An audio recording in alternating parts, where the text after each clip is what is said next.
Welcome back. I'm Wyatt Goolsby in for Lauren Ashburn. 1 in 6 Americans receives medical care from a Catholic hospital, but the ACLU says patients admitted to Catholic hospitals have been denied care because they follow guidelines from the bishops on certain moral issues. That's sparking outrage among Catholic healthcare providers.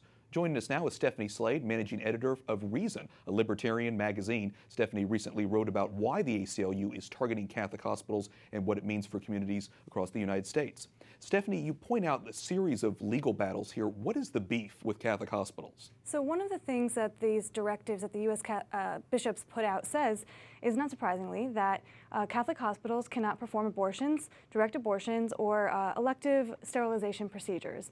But the ACLU believes that there is a fundamental right, apparently, to have an abortion or to have a sterilization procedure when and where a person chooses.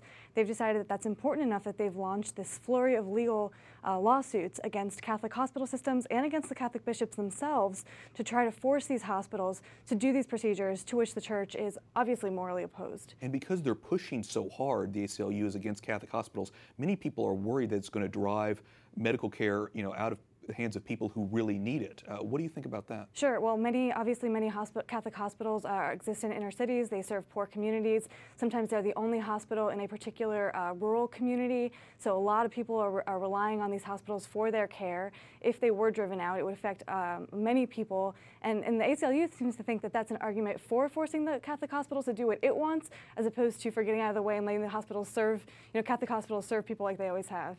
The ACLU says, I want to at least quote them here, it says, Catholic hospitals, quote, use their religious identity to discriminate against and harm women. What's your response to that? I think it's important to remember that just as all doctors don't, do every kind of medicine, all hospitals don't do every kind of medicine either. You can't go to any given hospital and expect them to do neurosurgery. Some hospitals don't do that, for example.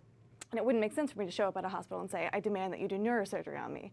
In the same way, you just can't necessarily force, in a free society, you just can't force a hospital to do something, or a person, a medical practitioner, to do something against their will. That's not consistent with who we are, with the way our system is structured, or with what we believe based on the First Amendment. Well, as you know, Catholics have been taking care of the sick for centuries. It's been going on since the Middle Ages, at least. Can you give us a snapshot of that legacy? Sure. One of the things that I found when I was doing research for this piece that I wrote was that many of the first hospitals in this country, especially out in the frontier in the West as we were settling, North America, they were all started by, in particular, orders of religious women.